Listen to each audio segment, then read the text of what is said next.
Varna Airport, Bulgaria, July 8, 2014. A young man wearing a yellow t-shirt and cargo shorts is seen sprinting, seemingly running for his life. He is running out of the airport medical office. He dodges bewildered travelers and bursts through the automatic glass doors. He scales the 2.5-meter barbed wire fence surrounding the airport. And then he vanishes into a towering field of sunflowers. He has never been seen again. His name is Lars Mittank, a 28-year-old German tourist on what was supposed to be a carefree holiday with friends on the Black Sea coast. But somewhere along the way, the vacation turned into a nightmare. Bulgarian police, German authorities, Interpol, and private investigators have spent over a decade looking for Lars. So, what really happened to Lars in the final hours before he disappeared?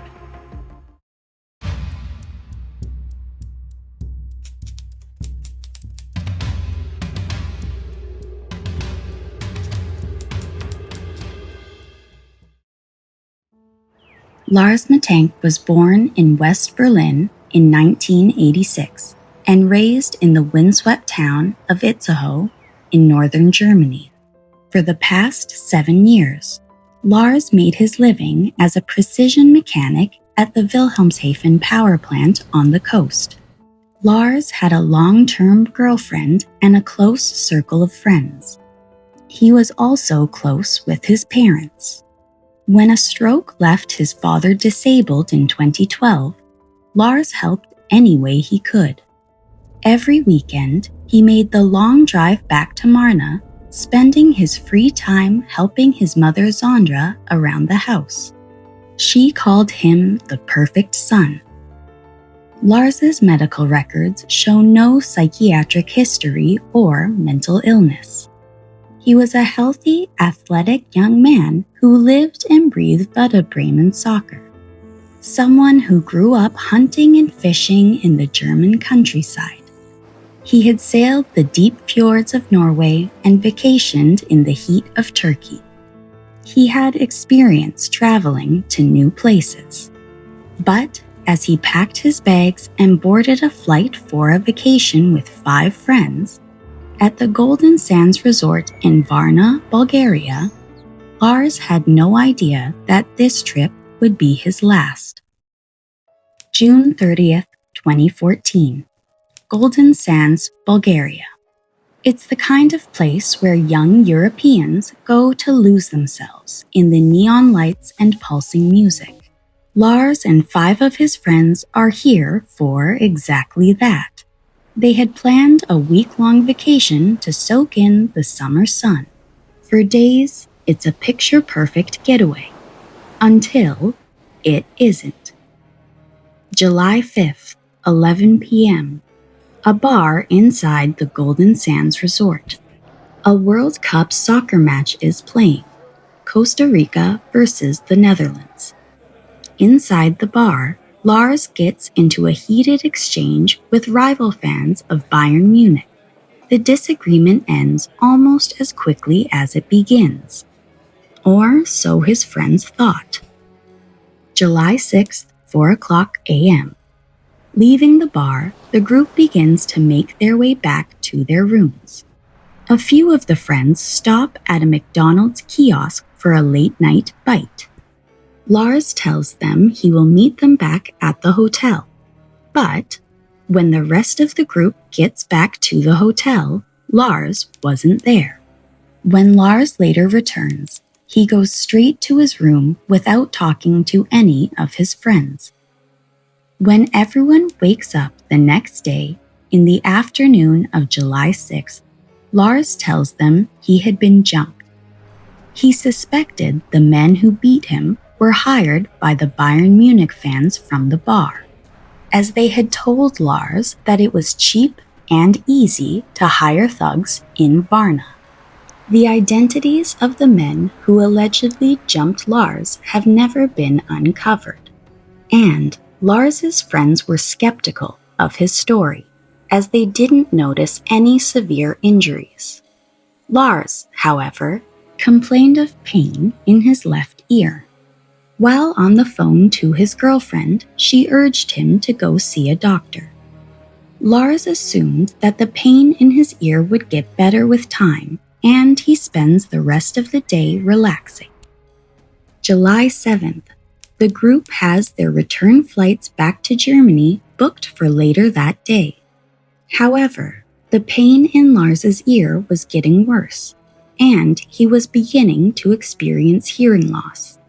Lars and a friend see a doctor at the resort, who diagnoses Lars with a ruptured eardrum. Flying on a pressurized airplane with a recent traumatic injury could result in excruciating pain or even permanent structural damage. The local doctor gives Lars a strict order: do not fly. Lars is prescribed a heavy antibiotic, Cephalosporin 500, to ward off infection. Lars's friends offer to stay behind and give up their tickets since Lars couldn't board the plane home. But Lars insists he's fine and tells them to go home without him. This ends up being the most fatal decision of Lars's life. Suddenly, Lars is alone, miles from home with a head injury in a country whose language he doesn't speak. July 7th, 10:10 p.m. Lars checks into the Hotel Color, a cheap hotel in an impoverished area in Varna.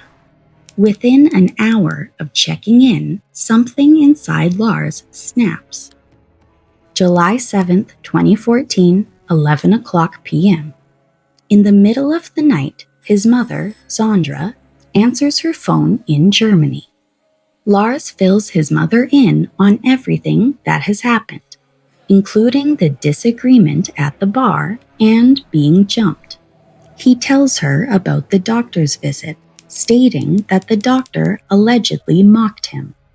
Lars also tells his mother that, upon checking in, the hotel staff had made a copy of his credit card. He tells her that he found this strange and asked her to cancel his bank cards. Sandra describes Lars as sounding panicked and terrified. Desperate to help her son, she books him a plane ticket for the following day. She even books him a bus ticket in case he is still unable to fly. Sandra tells Lars to get some rest, and they hang up. But soon, Sandra's phone rings again. Lars whispers to his mother that there is something wrong with the hotel, and he says, "I have to get out of here."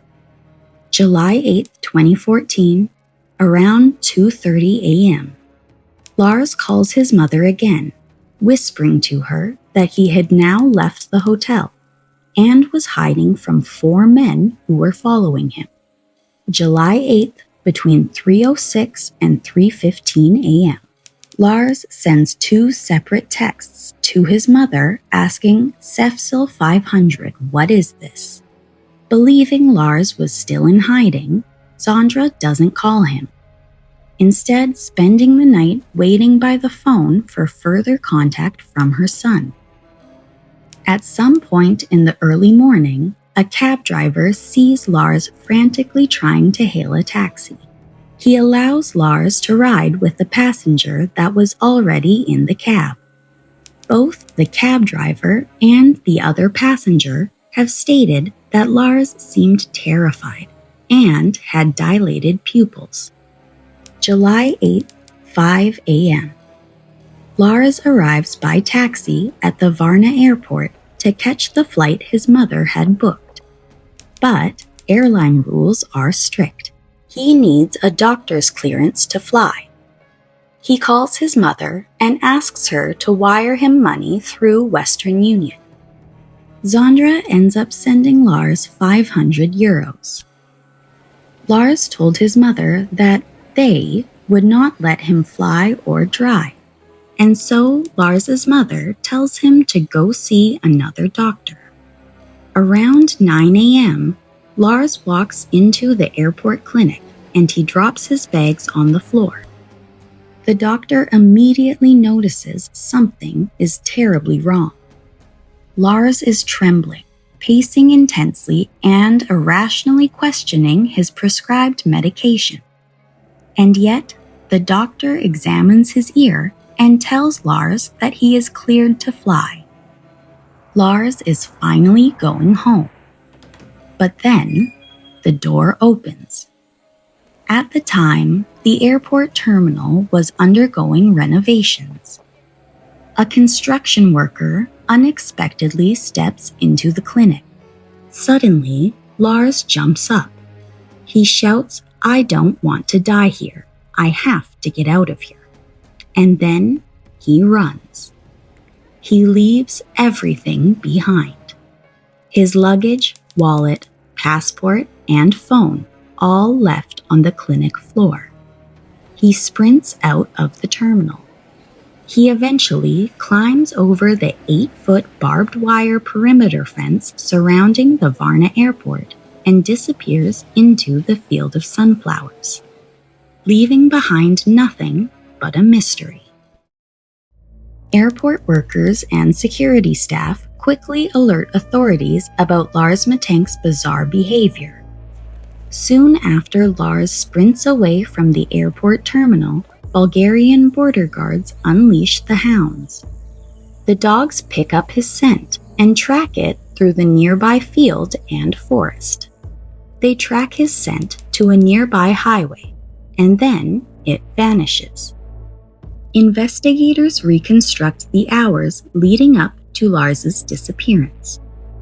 When they review the footage from the hotel color, they see Lars pacing the hallway, appearing frightened, and hiding in an elevator.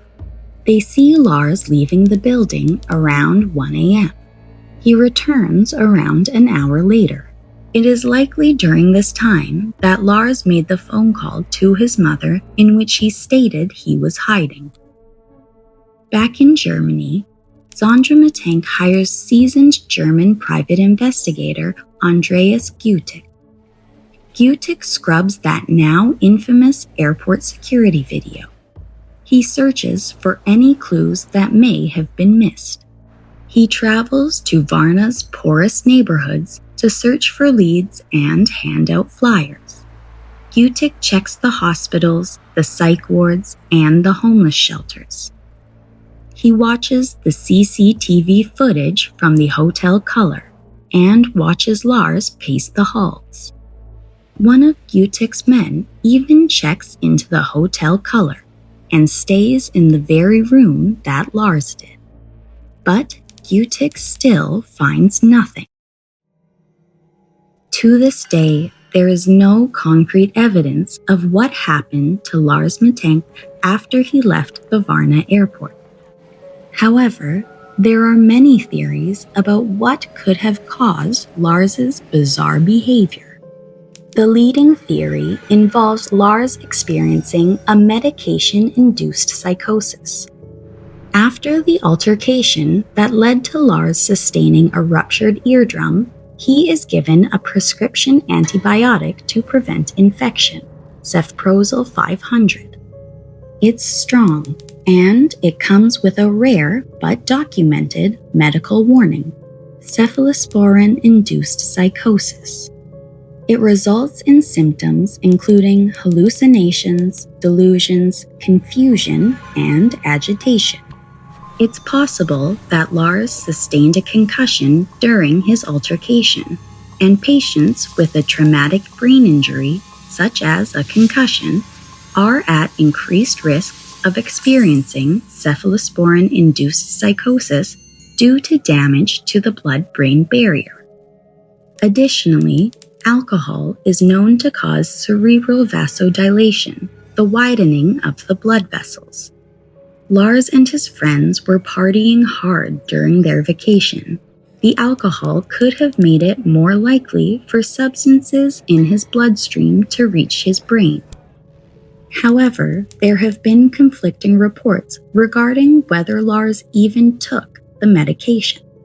Dr. Costa Kostov, who treated Lars at the airport, insists he didn't trust the medication, never filled his prescription, and therefore never took the antibiotic. The injuries that ruptured Lars's eardrum were brutal. Concussions can have delayed symptoms that appear as stress, fatigue, and paranoia. The type of injury that causes a ruptured eardrum requires a forceful blow to the head. This is the exact type of impact that could also cause a concussion. The intense paranoia, confusion, and erratic decision-making that Lars displayed leading up to his disappearance could align with the delayed neurological reaction of a concussion. But since no brain scans or concussion tests were performed on Lars during his medical visits, there is no proof that he did in fact sustain a traumatic brain injury. While most theories focus on Lars experiencing some kind of deteriorating neurological state, there remains the possibility that Lars was, in fact, in real physical danger. The Bulgarian coast is a beautiful vacation destination, but Bulgaria also has a significant organized crime presence. Someone attacked Lars and ruptured his eardrum, meaning that there was a person or persons who wished Lars harm during his stay in Bulgaria. Investigators later found holes in Dr. Costa Kostov's story. The description of the unknown man who walked into the medical office, triggering Lars to flee, has changed repeatedly. He went from being described as a construction worker, then as an unknown individual, and finally as an airport worker carrying out routine maintenance. The identity of the man who walked in is still unknown. However, in all of the CCTV footage leading up to Lars's disappearance, we see Lars behaving strangely and then running for his life. But in all of the footage, there is no one following him. Varna Mittank clings to the hope that her son is still out there, wandering Europe, unable to remember his own name. Lars was an outdoorsman, a hunter. If anyone had the skills to survive off the grid, it was him. Since Lars has never been found, there remains the possibility that he is still out there. However, when Lars bolted from the doctor's office, he left everything. He sprinted into that dense Bulgarian sunflower field with nothing. No money, no cell phone. Nothing to help him survive the Bulgarian summer sun. It's been over a decade since Lars disappeared, and since that time, there has been no bank account or social media activity. Not a single trace of Lars since he disappeared into the sunflowers. It took just 72 hours for a young man with a bright future to descend into a state of crippling terror. That final image of Lars captured on camera is haunting. A young man sprinting across the tarmac of the Varna Airport, climbing an 8-foot fence, and then vanishing. Authorities have since released age progression sketches to show what Lars may look like today. Over the last decade, the tips have poured in. A hitchhiker picked up by a trucker near Varna. A man matching his description riding with a driver in Brandenburg, Germany. But Lars has still never been found. More than a decade later, the police in Germany say the case is still active. But authorities admit the chances of finding Lars alive are low. If you have information about the disappearance of Lars Mittank, contact the German Federal Criminal Police Office.